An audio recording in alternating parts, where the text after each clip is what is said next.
Halo Bapak Ibu semuanya, ketemu saya lagi dengan Dr. Roni Tamba di channel Anak Sehat dan Berkualitas.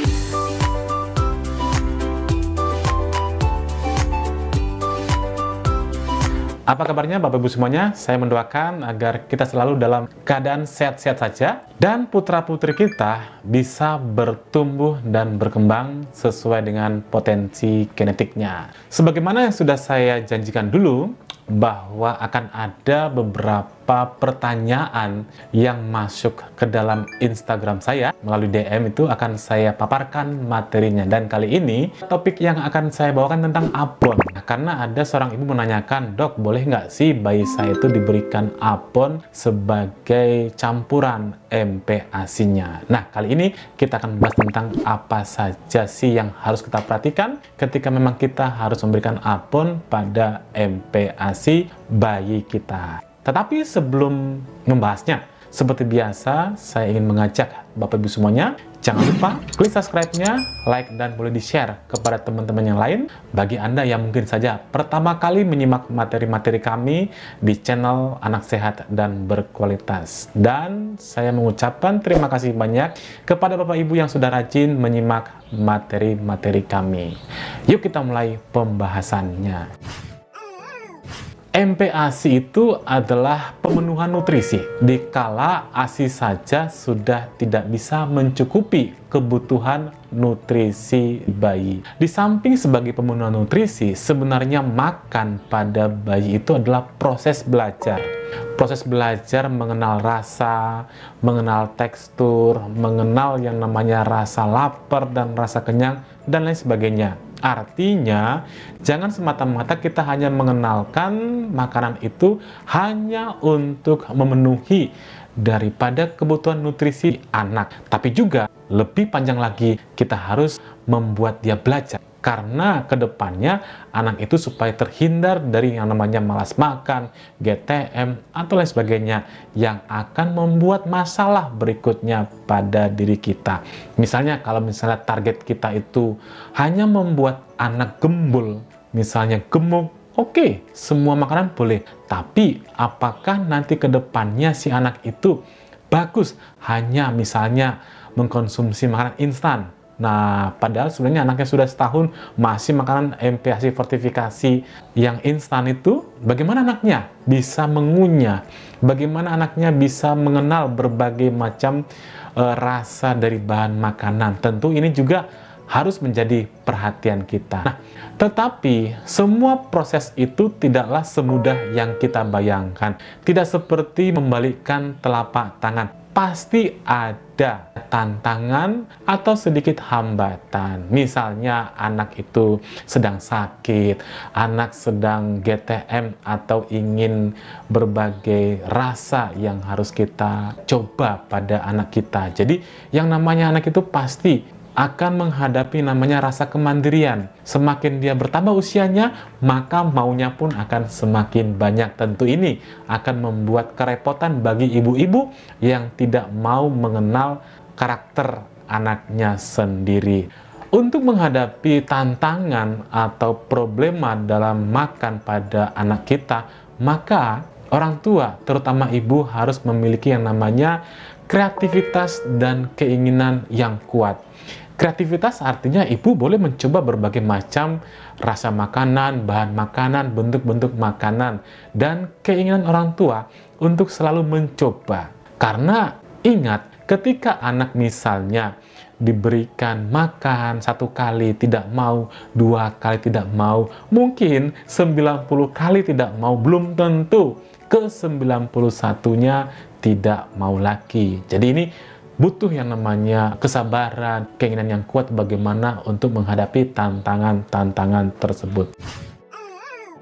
Kita lihat apa sih abon itu. Saya kira sih sebagai orang Indonesia itu sudah familiar yang namanya abon. Minimal semua orang, ibu-ibu atau orang tua, pasti sudah pernah mencicipi abon. Jadi abon itu merupakan makanan yang terbuat, kalau dulunya itu dari serat daging. Sebenarnya sekarang itu sudah bukan hanya daging lagi, ada ikan dan sebagainya. Abon itu tampak seperti serat-serat sebenarnya ya, tapi itu tadi sumbernya adalah dari daging atau ikan-ikanan lainnya. Warnanya biasanya berwarna coklat, ada yang coklat yang terang sampai ada yang coklat kegelapan. Abon ini biasanya banyak dibeli dan disimpan. Biasanya akan dicicil dikit-dikit makannya. Nah, kenapa? Karena memang abon ini awet untuk disimpan dalam jangka waktu tertentu. Itu adalah sisi kelebihan daripada si abon ini. Coba kita lihat, kita pelajari bagaimana sih cara pembuatan abon ini.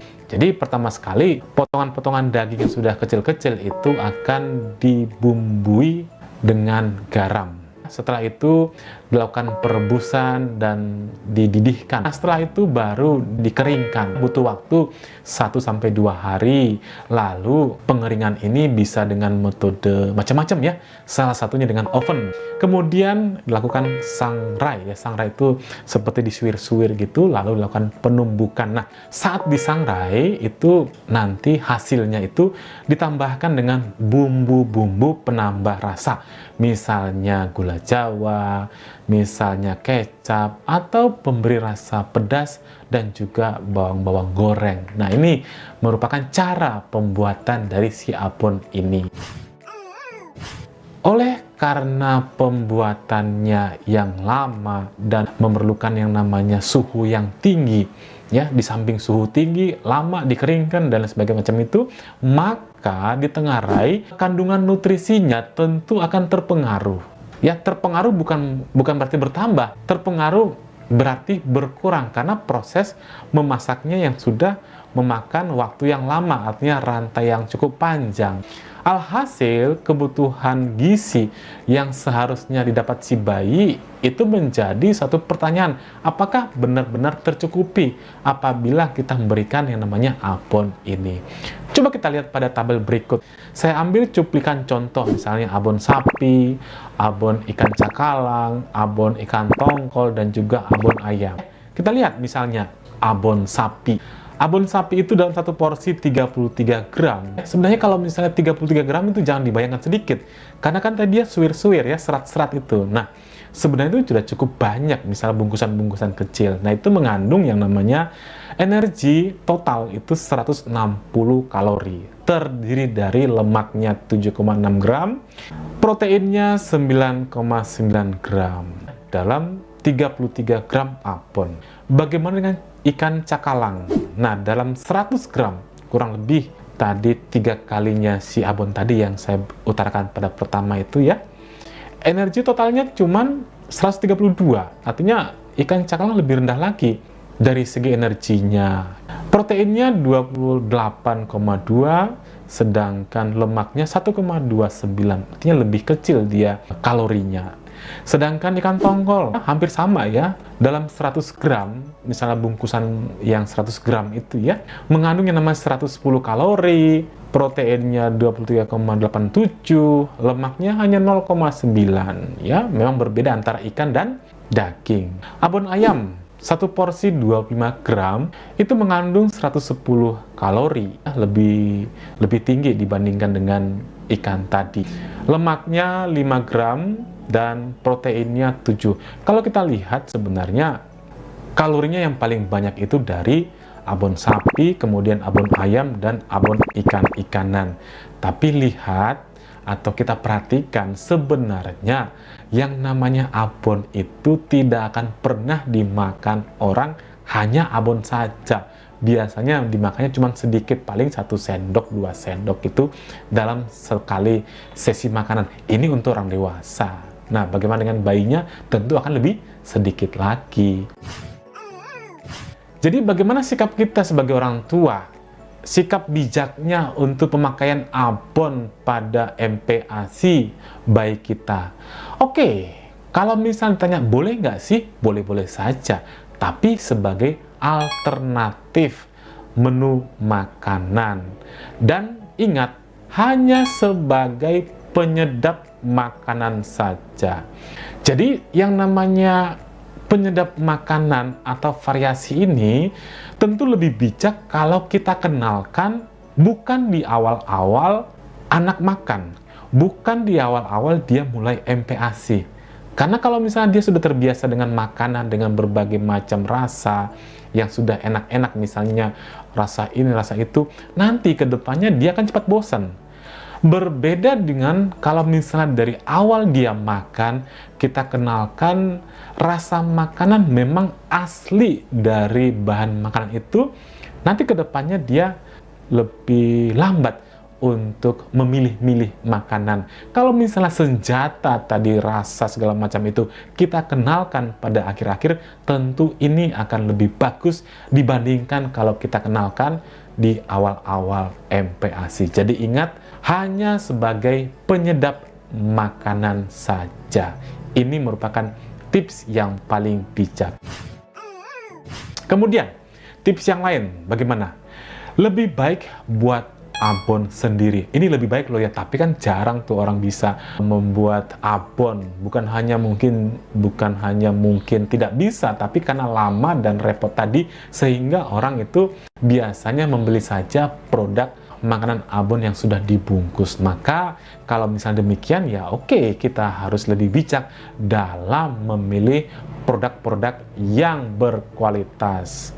Ingat, kita harus menghindari dalam membuat abon atau membeli abon itu yang ada pengawet dan juga zat aditifnya. Coba kita lihat di komposisi abonnya sendiri. Perhatikan usia bayi. Ini penting banget. Tekstur MPASI kan berbeda. Usia 6-8 bulan itu lumat atau saring, 9-11 bulan itu kasar atau tim, di atas 1 tahun itu siogianya atau idealnya sudah makanan keluarga.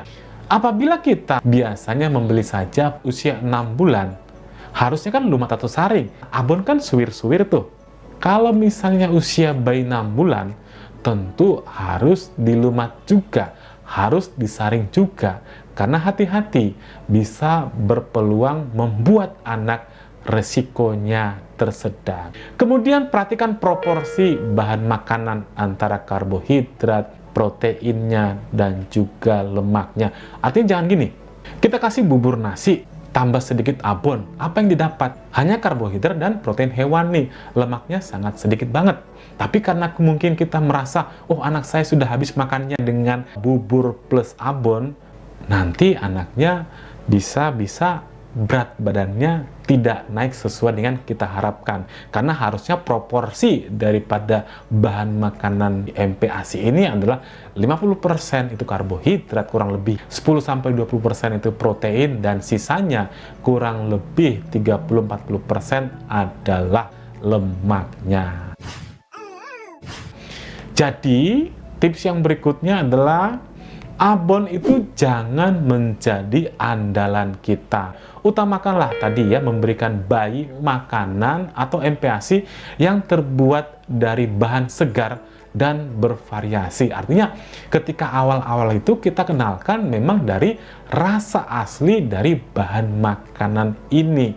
Misalnya labu ya rasa labu, misalnya dia nasi itu kan ada juga manisnya di akhir-akhir, itu juga sangat bagus di awal-awal MPASI. Jadi ini yang harus kita pahami, membuat MPASI di awal dengan minim proses dan minim bumbu.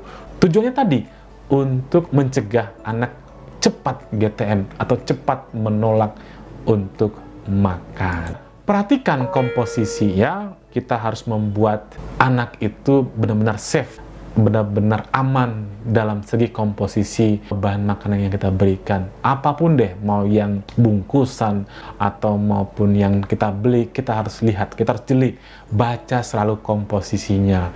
Lebih bagus lagi kalau kita bikin sendiri. Nah, hati-hati kalau misalnya ada tambahan pemanisnya, tambahan penambah rasa, dan lain sebagainya. Karena ini bisa berefek negatif pada bayi-bayi kita, terutama kesehatannya. Demikian Bapak Ibu semuanya, saya sudah paparkan tentang apa itu abon, bagaimana, apakah boleh diberikan pada awalan MPASI pada bayi kita, dan bagaimana tips dan sikap bijaksana kita terhadap abon ini. Mudah-mudahan materi ini bermanfaat bagi kita semuanya. Salam sehat Bapak Ibu semuanya. Dadah.